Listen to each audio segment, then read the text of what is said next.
You're now listening to the boring history for sleep.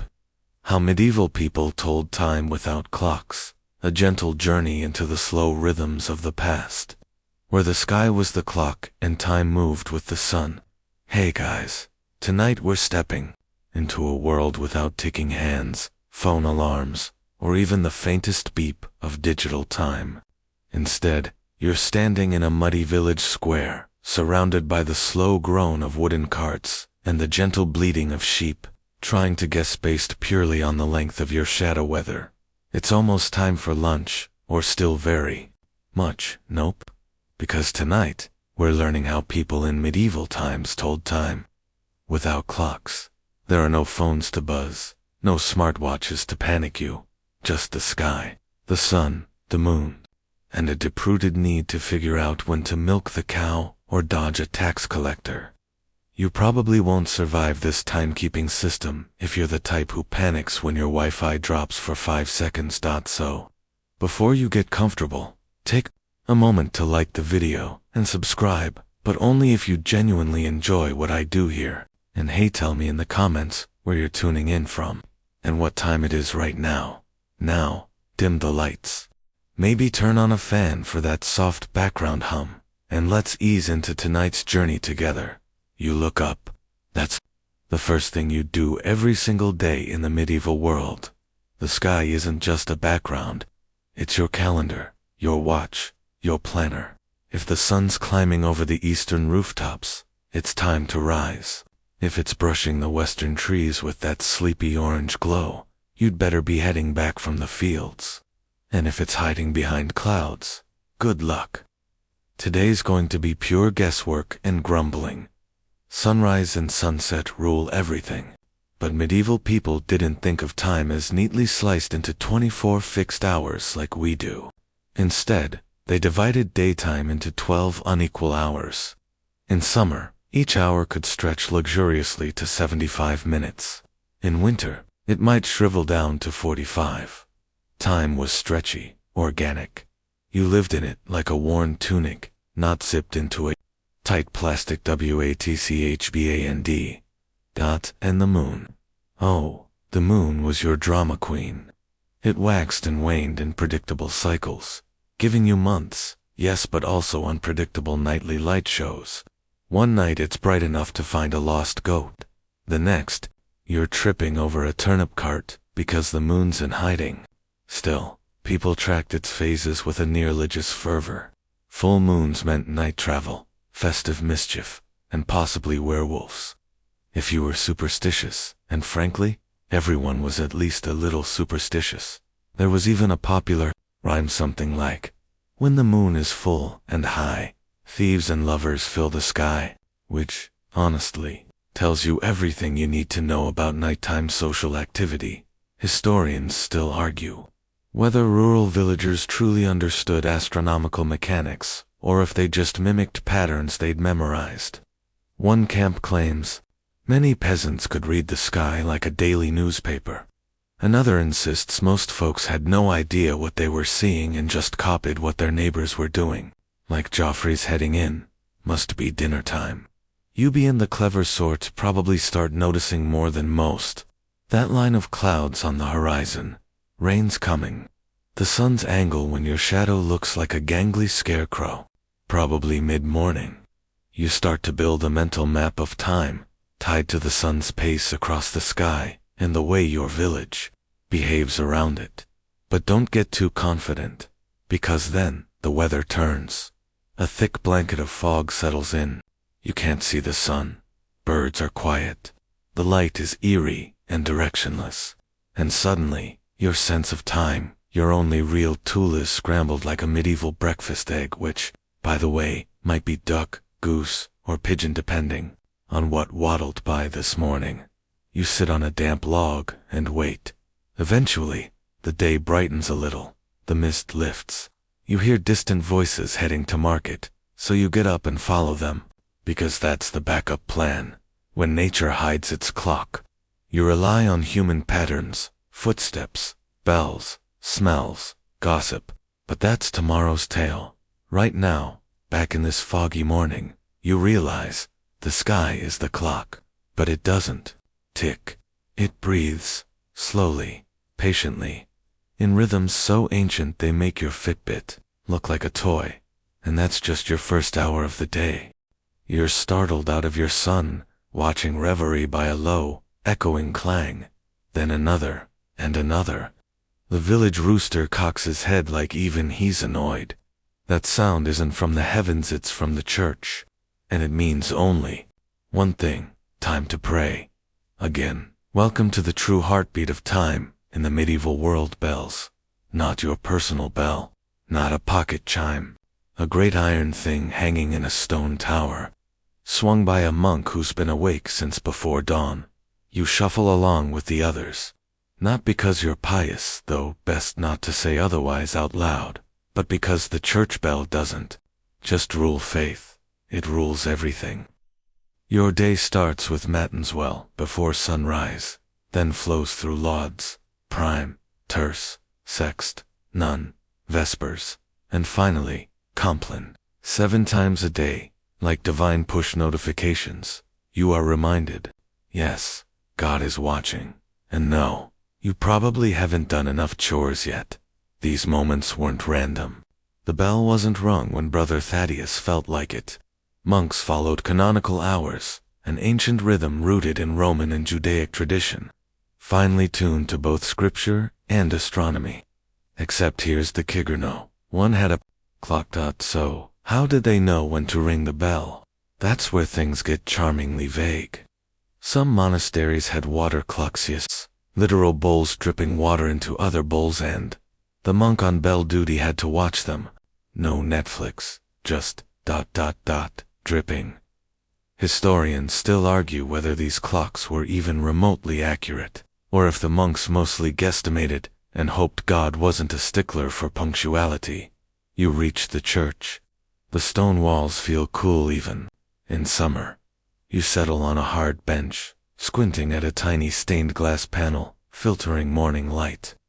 Around you, people kneel, murmur, scratch their noses. Some snore softly during the longer readings. The priest drones on, and for a moment, time itself seems to stretch out like dough under a baker's palm, soft, elastic, endless. A whisper reaches your ear. Is it sext or none? Someone asks. You shrugged. No one's quite sure. The bell chimes again. You head out, stomach grumbling, and realize it doesn't matter. The bell rang. That's the hour. Maybe it's 10, maybe 2. But if the church says it's prime, then it's prime. The sound itself becomes a kind of calendar. It travels over fields, through valleys, across farms. You could be waist deep in mud, herding pigs, and still hear the subtle peal of vespers reminding you to wrap it up and pray, or just go home and invent a reason why your chores aren't done. The most curious part: these bells didn't always match up from place to place. One village's noon might be another's nearly supper. Time wasn't a fixed grid, it was a patchwork of holy intention and hopeful listening. And if you missed a bell, too bad. Hope you had a friend with better ears. And while the church organized time, it also complicated it. Feast days, fast days, saints' days, market days, they all had their own mini-schedules, reshuffling the spiritual deck like an overzealous casino dealer. Sometimes, none came earlier, because there was a procession planned.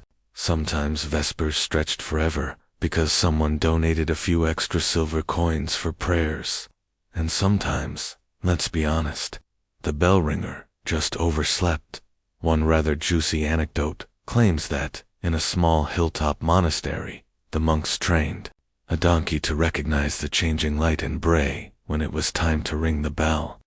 Whether or not that's true, you now find yourself side-eyeing every donkey you pass, wondering if it's judging your spiritual punctuality. You head back toward the village well, the sound of the bell fading into birdsong and chatter. There's comfort in its echo, like a shared heartbeat. And even if the sky is stormy and the moon is hiding, the bell will call out across the rooftops, grounding you in a rhythm older than any wristwatch. You don't know the exact time, but you don't need to. The bell knows. You squint into the sunlight, shielding your eyes with a dirt-crusted hand. Something's glinting from the manor garden, a thin rod, casting a sharp little shadow onto a flat stone circle.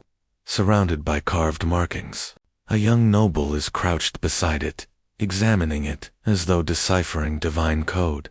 It's a sundial, and in this part of the world, that means you've officially entered the realm of the moderately wealthy, the intellectually curious, and the time-flexible. You sidle closer, pretending to adjust your sandals while eavesdropping. The noble mutters something about ticci on oro and adjusts the angle of the dial. The stick in the middle, called a gnomon, because Latin is forever clinging to medieval science like a burr to wool casts. A precise shadow that creeps along the dial's carved lines as the day crawls forward. To you, it just looks like a glorified shadow puppet. But in elite circles, it's a badge of sophistication. A sundial says, I know what time it is, and more importantly, you don't. That's the real trick of medieval sundials. They only work if 1, the sun is out, and 2, you can. READ, Latin numerals. If you're a peasant, you're probably telling time by squinting at your own shadow and mumbling, seems about the time Maud starts yelling. These sundials varied wildly. Some were carved into walls, some were portable stone discs, and a few incredibly fancy ones could even track seasonal shifts because, of course, the sun's angle changes during the year. The really devoted scholars or sophists even had multi-latitude dials for traveling. That's right, medieval time nerds had travel sundials. No GPS, but they could tell you if it was late in Burgundy. But the best part, these gadgets were surprisingly inaccurate. Historians still argue whether sundials ever truly reflected consistent time, or if they were mostly decorative. One traveler in the 13th century complained that the sundial in Chartres was more poet than clock, which, if you've ever been late to a meeting because your phone thought you were in another time zone, you can probably relate. Still, even the most incorrect sundial felt scientific in an age where bad spirits were a valid diagnosis, and most folks thought the earth was a charmingly flat platter. You wander into the village, chapel courtyard, and spot another one this time, carved directly into the southern wall, positioned to catch the afternoon light. These scratch dials, as they're now called, were primitive but effective. A monk could poke a stick into a hole, trace the shadow, and know roughly when to start the next prayer. Or nap. It's hard to say, but what if you couldn't afford a carved dial? What if you were a blacksmith, or a baker, or the unlucky chap who collected rent for the local lord? You improvised. Enter. Body sundials, not a joke. People would use the length and angle of their own shadows to gauge time. You'd notice how your shadow at breakfast looked long and sleepy, while your lunch shadow huddled beneath you like it had somewhere to be. Over time, you memorized these silhouettes, like an ancient analog of looking at your microwave clock from across the room. And yes, this led to errors. One memorable law in 14th century London fined market vendors for arriving before sunrise and selling goods in the dark, presumably to customers who then grumbled they'd bought a sheep but been handed a goat, or possibly a well-dressed dog. You head down a stone path toward the manor granary, where an ambitious steward is demonstrating his new portable sundial, just a tiny dial plate and gnomon he can carry like a pocket watch. He beams with pride. You nod politely and pretend to understand. The truth is, even he only trusts it about half the time, because, again, clouds exist. That's the real Achilles heel here. The moment the sky darkens, sundials become glorified paperweights. If the sun's hiding behind storm clouds or, worse, it's raining, you're out of luck. It's why medieval people kept backup methods. We'll get to those soon. For now, you leave the manor behind, watching the noble reposition his sundial, once again, and muttering about solstices. You glance at your shadow, short and squat, noonish, or close enough.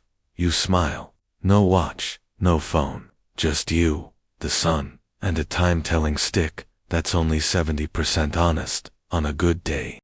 You're indoors now, huddled beside a hearth that smells faintly of damp wood and cabbage stew. Outside, rain has turned the world into a soggy, shadowless soup, rendering your trusty sundial as useful as a chocolate horseshoe. But fear not. This is where the indoor time tellers step into the spotlight. No sun? No problem. You've got water, sand, fire, and a whole lot of creative hope. Right now, you're staring at what looks like two ceramic bowls, one placed neatly above the other, with a small hole between them. Water drips from the top into the bottom with hypnotic precision. This is a clepsydra, or water clock. It's simple, ancient, and terribly finicky. You'd think it just tells time. But of course, this is the medieval period, where everything is both practical and secretly magical. Monks and scholars used water clocks inside monasteries and libraries, especially when bells had to be rung in the dead of night, and no one wanted to guess in the dark. The trick was to calibrate the bowl's size and the drip rate so it measured something close to an hour. Of course, temperature changes, impurities, and clumsy refillers meant it could lose or gain several minutes per session.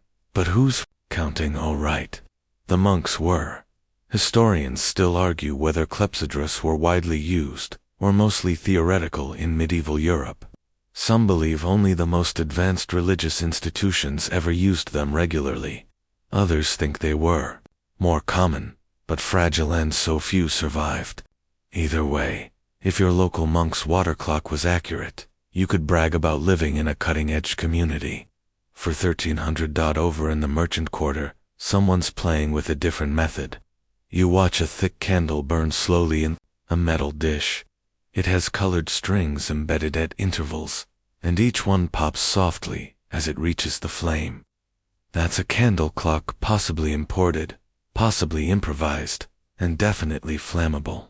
Each string measures a block of time, and you can tell the time by counting how many strings have burned through. You lean in too close, your hair singes slightly. You recoil. Congratulations, you've just experienced one of the main flaws of the candle clock. It's not ideal for close inspection.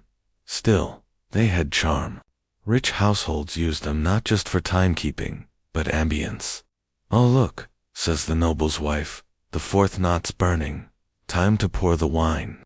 You suspect it burned a little faster when guests were annoying. For a more rustic crowd, there was the hourglass. Yes, the classic two-bulb timer, often filled with fine sand or ground eggshell. You flip it, you wait, you flip it again. Perfect for boiling porridge or timing speeches about grain taxes. Unfortunately, many hourglasses were only accurate if kept absolutely still, which means the cart-mounted version your neighbor's trying to invent is doomed. You sit on a bench in a workshop where a monk is explaining to an apprentice how to balance the sand flow with grain uniformity. You nod as if you understand. Secretly, you're just watching the sand tumble down in a lovely little cascade. It's oddly soothing. ASMR, medieval edition, but perhaps the most dramatic method of all. Fire clocks. You see them mostly in temples, and watchtowers, braided ropes soaked in oil, or marked incense sticks, each section representing a unit of time.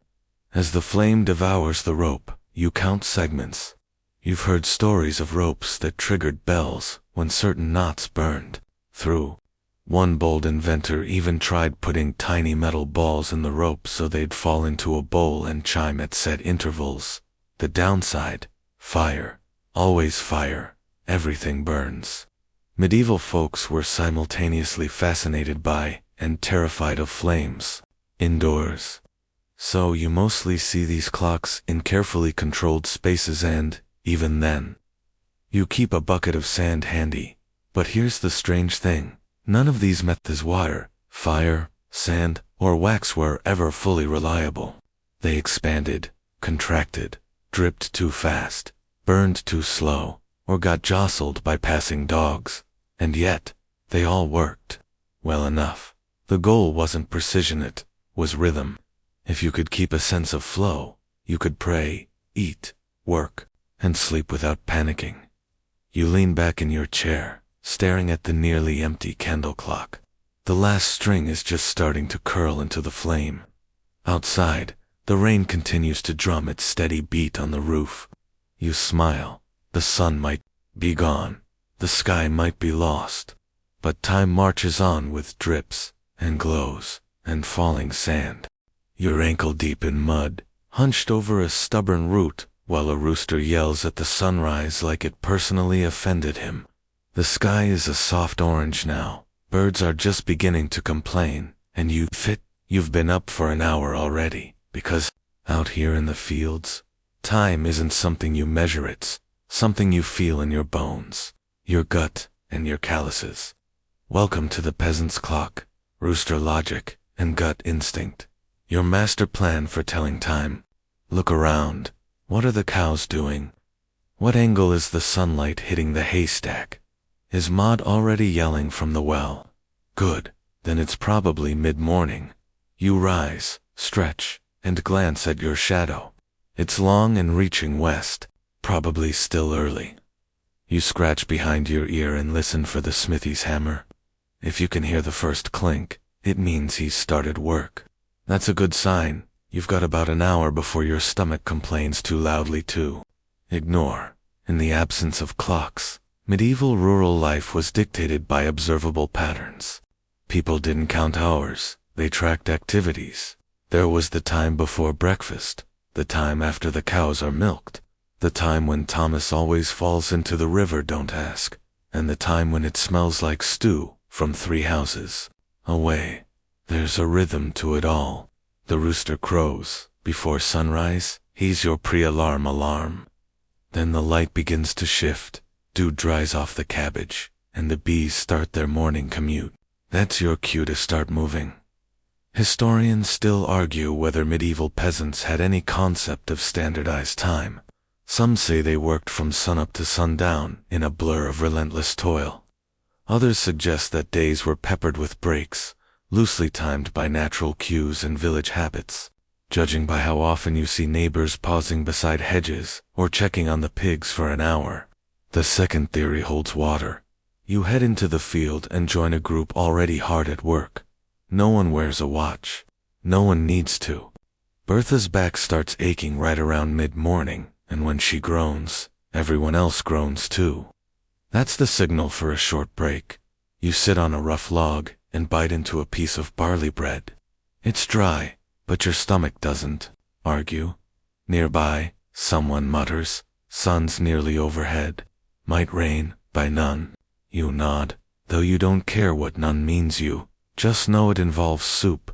In summer, the days are longer. You work more, rest less, and pray for evening breezes. In winter, it's the opposite. Darkness comes early, and work shrinks. To match it. Time flexes with the seasons, not against them. You don't resist it. You move with it. One old man in your village swears he tells time by how loud his knees creak. Another says his nose knows when it's noon. He might be right.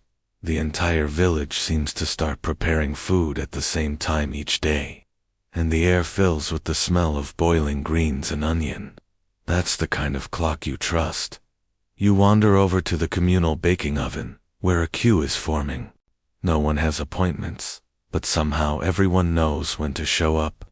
It's a marvel of unwritten scheduling, a ballet of memory and smell. No bells, no candles. Just muscle memory and well-timed rumbling stomachs. Suddenly, a child shouts. He's pointing at the sun, which is now directly above the tallest tree. He yells, "It's the middle," and runs off laughing. That's as close to noon as you're going to get today. You wipe sweat from your brow and head back to the fields.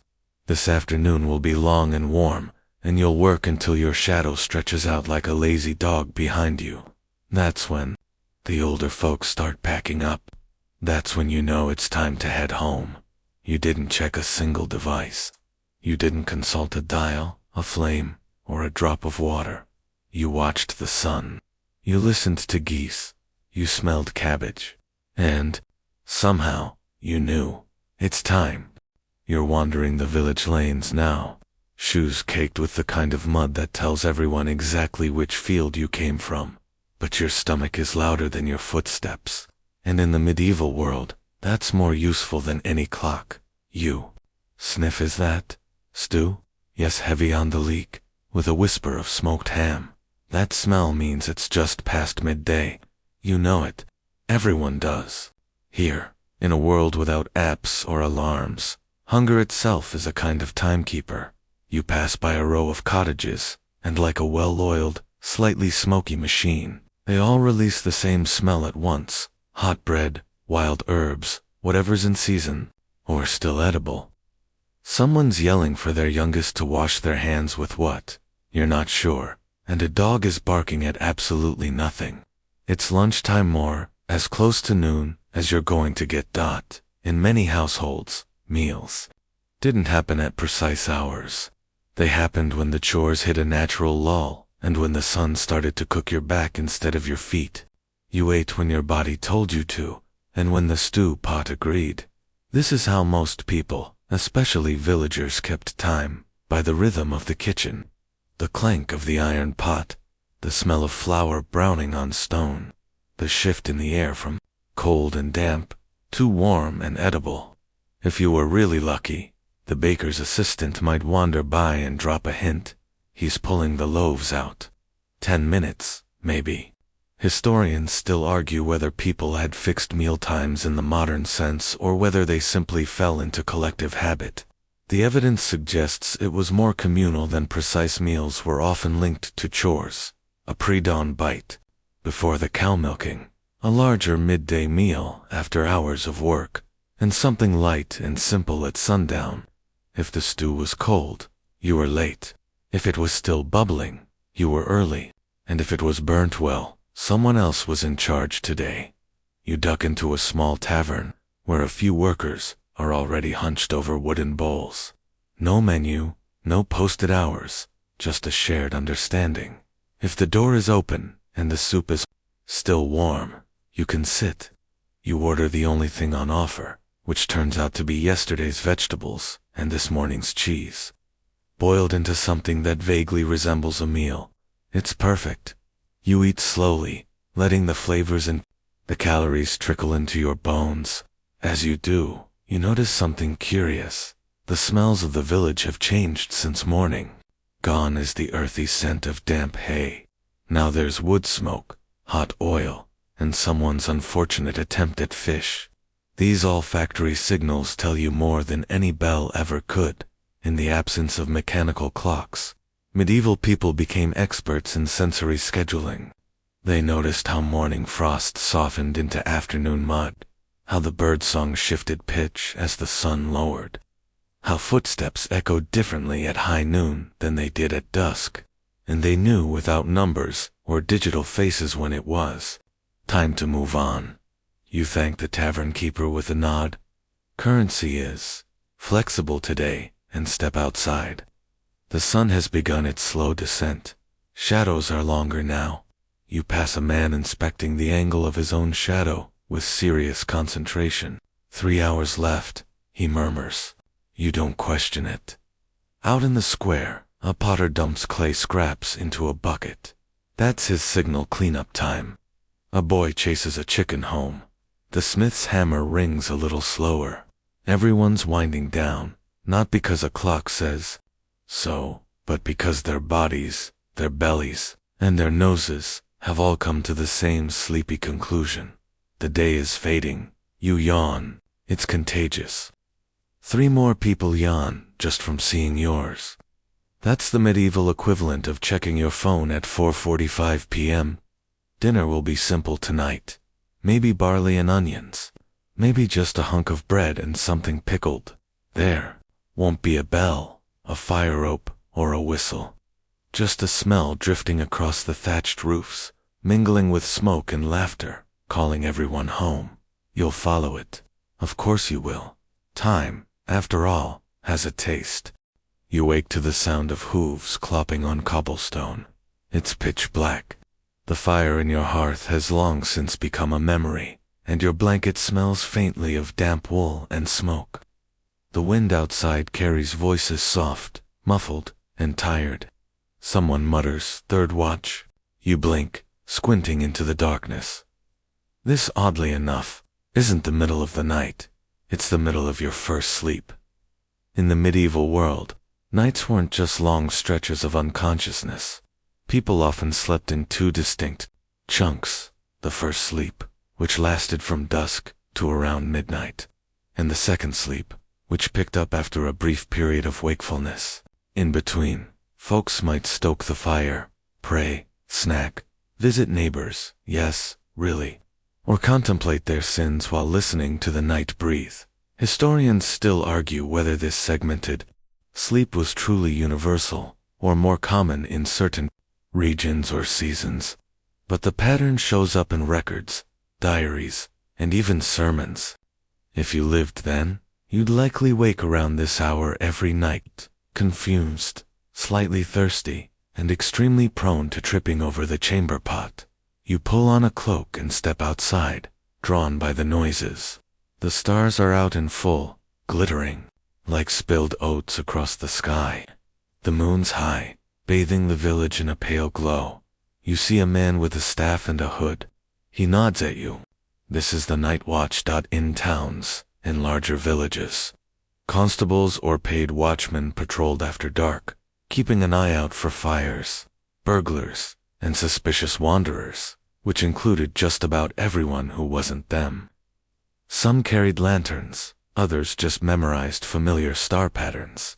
One even claims to tell the hour by the tingle in his elbows when the dew settles. Bless his confidence. You fall into step beside him. The streets are quieter than you've ever heard them. Dogs snore behind doors. Cats patrol rooftops. Somewhere, a baby cries, briefly. Otherwise, the world is still.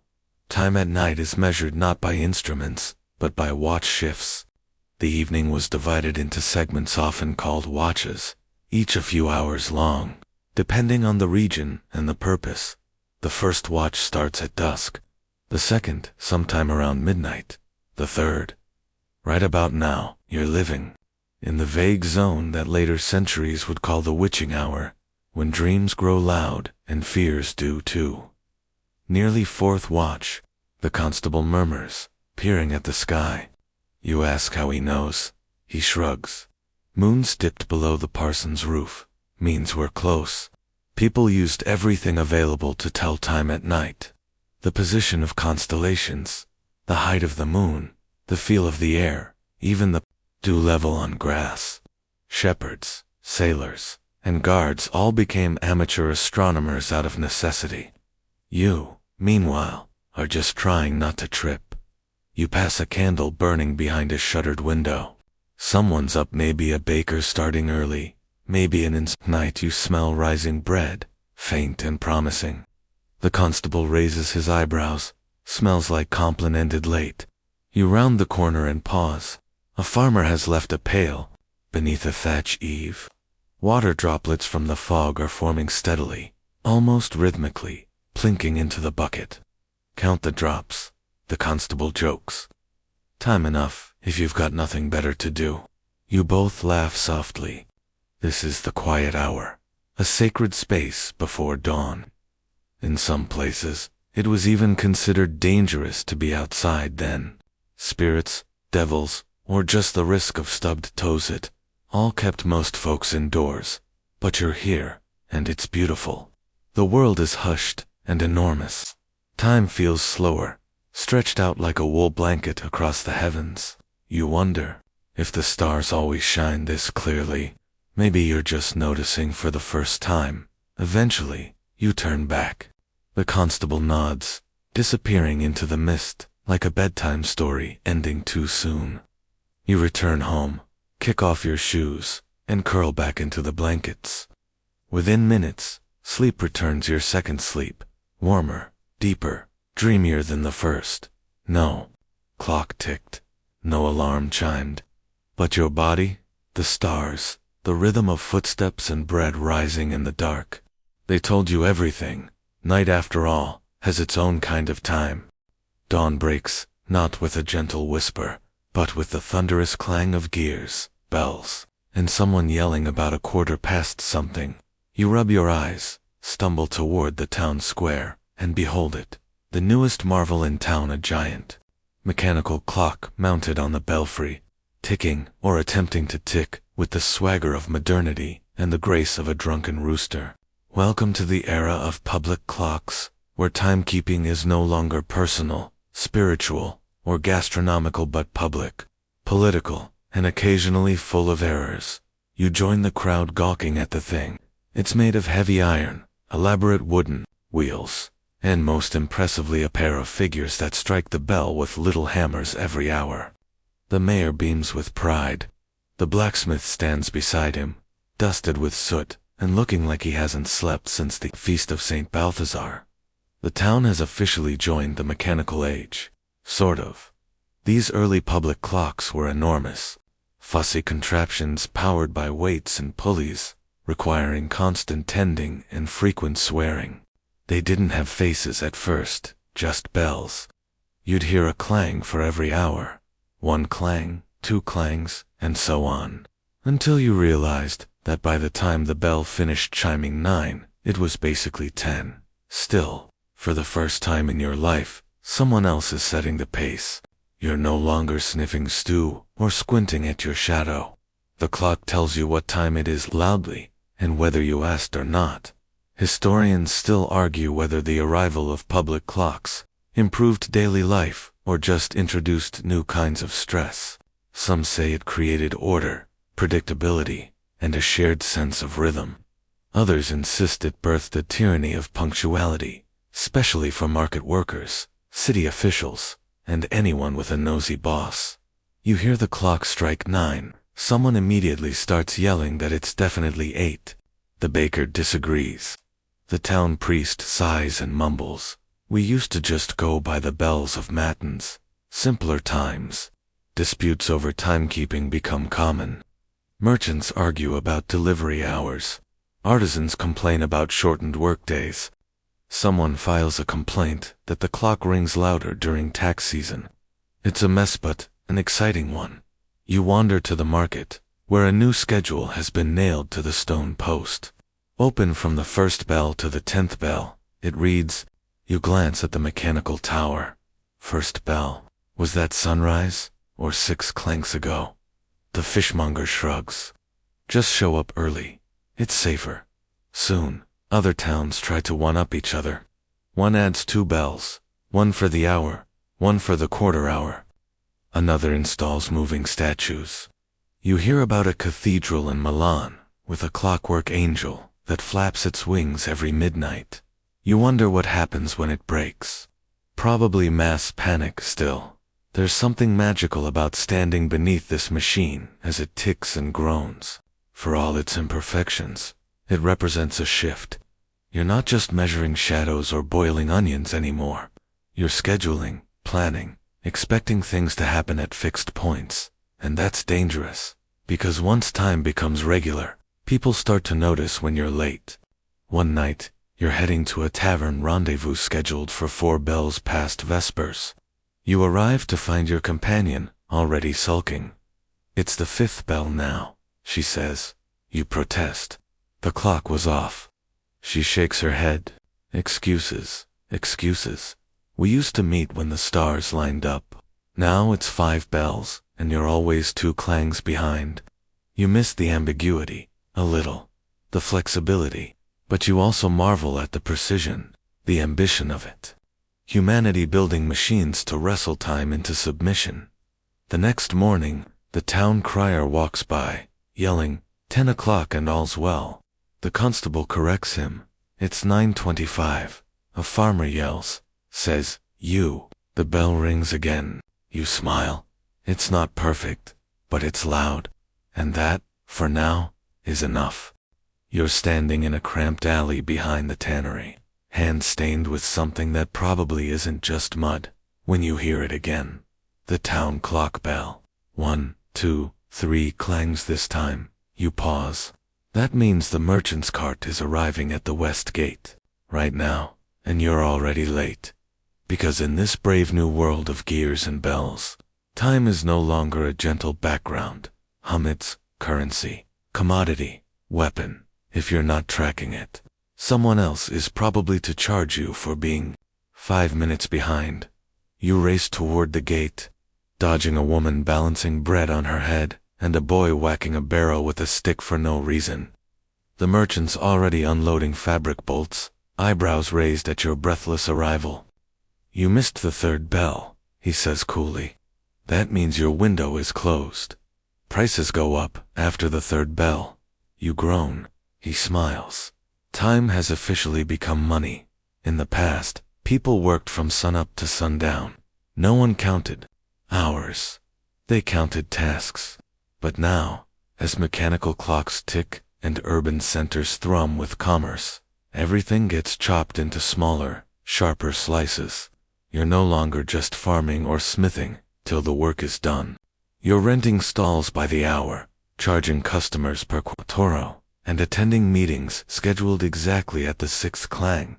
Merchants adopt clocks faster than anyone. Market contracts include time clauses.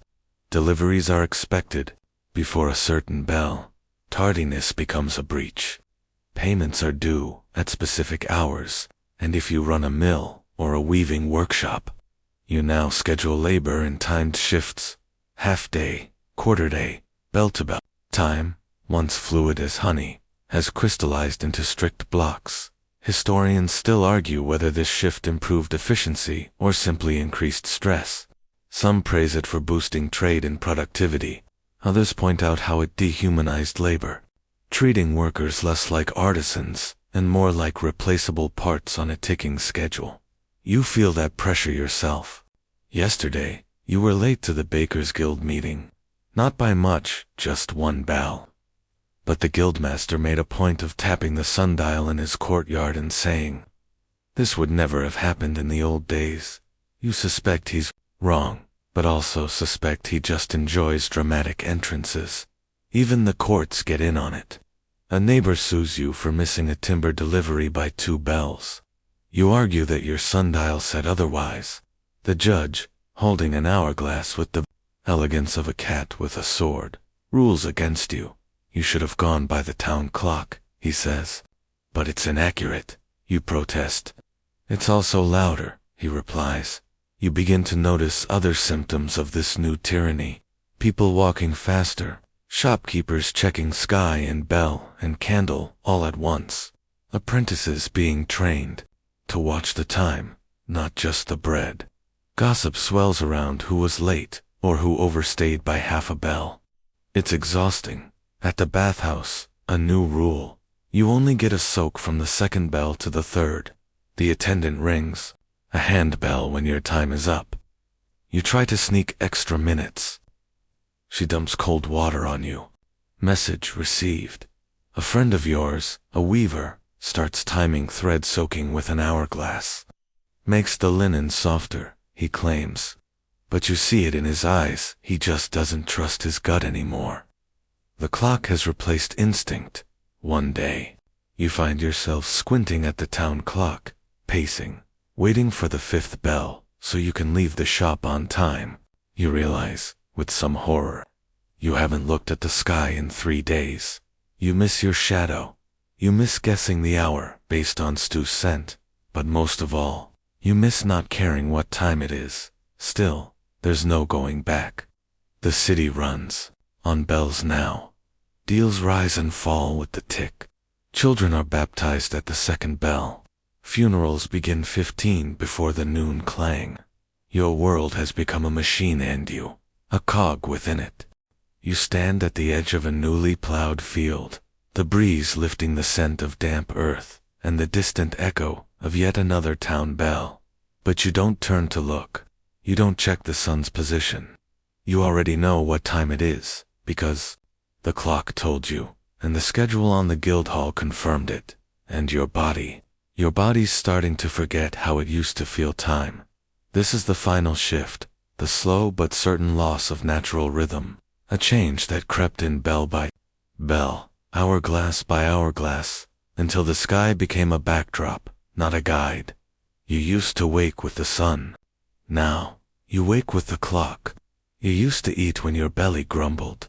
Now, it waits politely for the appointed hour. You used to listen to the birds quiet down at dusk. Now, you listen for the curfew bell. It's subtle, insidious, and not without benefits.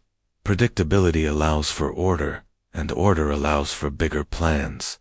Now, ships set sail on fixed schedules. Markets open at uniform times. A man can walk from one city to another and know precisely when lunch will be served at the roadside tavern. But it costs you something. You pass by a child playing in the dirt. She's got a stick, and she's using it to draw a circle in the dust. Then she sticks the stick upright in the middle and watches the shadow.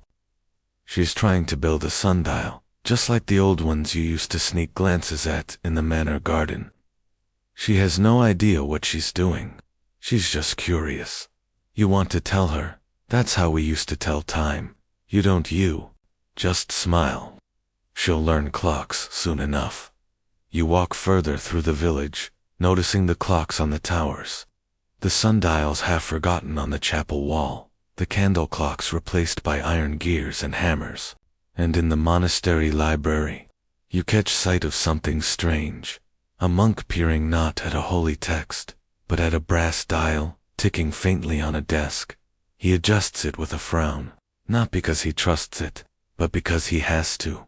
Historians still argue whether the mechanical regulation of time was the start of modern civilization, or the death of something older, softer, more human. Was it progress or a prison? You're not sure. But you do know this. The rhythm you once shared with the sun and the moon, the flow of clouds and wind and stomach, has been replaced by something sharper, something external. The clock is now king, and it doesn't nap. You sit on a low stone wall, watching the sky go soft with evening. A bell tolls behind you. 6 clang. Someone calls it dinner time. You still think of it as golden hour, when the trees stretch tall and shadows pull long over fields. And you can smell the difference between sunlight and firelight. You close your eyes. Somewhere, a water clock drips in a cellar. Somewhere, a sandglass turns. Somewhere, a merchant checks the schedule. Somewhere, a candle burns down past its final knot, and somewhere deep in your bones, your old instincts twitch, whispering that it's time to rest, not because the clock says so, but because the air has thickened with stillness, and the stars are peeking out from their blankets. And for the first time in a while, you listen. The fields are quiet now. The clock has stopped chiming. The bells have fallen silent. Even the dogs, those relentless barkers of dusk, have curled into sleep. You find yourself wrapped in stillness, the kind that hums faintly at the edges like the hush between notes of a lullaby. Somewhere, the moon is rising. Not in a rush, not measured in hours or segments, just rising. Because that's what it does. You lie back, your head cushioned by rough cloth and warm breath. The stars above are in no hurry. They've told time for millennia, and they'll keep doing so long after the last clock rusts. You watch them without expectation. You don't need them to tell you anything. Not tonight. Tonight, you're allowed to forget the schedule. Forget the clangs and ticks and whispered arguments over bells. Forget what the town says time is supposed to be, because here, beneath the sky, there's a different kind of rhythm, a slower one, softer, older than any machine. You let your breath match it in, out, no counting, no tracking, just being. The wind brushes your cheek. The earth turns beneath you. Time continues, yes, but for once, it doesn't chase you. It carries you, and as your eyes begin to drift closed, the last thing you feel is peace, not from knowing the time, but from remembering that once, not so long ago, you didn't have to. Sleep well, traveler. End of script. Sweet dreams.